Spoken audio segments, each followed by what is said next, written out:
In this video, I'm going to walk you through how to enable the top toolbar in WordPress, a small but helpful feature that makes editing your site much easier. To get started, open your web browser and sign into your WordPress dashboard. Once you're logged in, you'll see a section with quick links.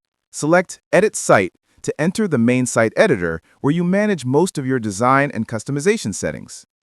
Inside the editor, look toward the upper right corner and click on the 3 vertical dots to open the Options menu. From there, choose Preferences, which will open a panel containing various settings for adjusting your editing environment. In the Preferences panel, go to the Appearance section. Scroll through the available options until you find the toggle labeled Top Toolbar. Switch it on, and the top toolbar will be activated immediately, giving you a cleaner and more centralized editing layout. And that's all there is to it. By following these steps, you can quickly enable the top toolbar and make your WordPress editing experience more streamlined. Thanks for watching, and be sure to check out my other videos for more helpful WordPress tips.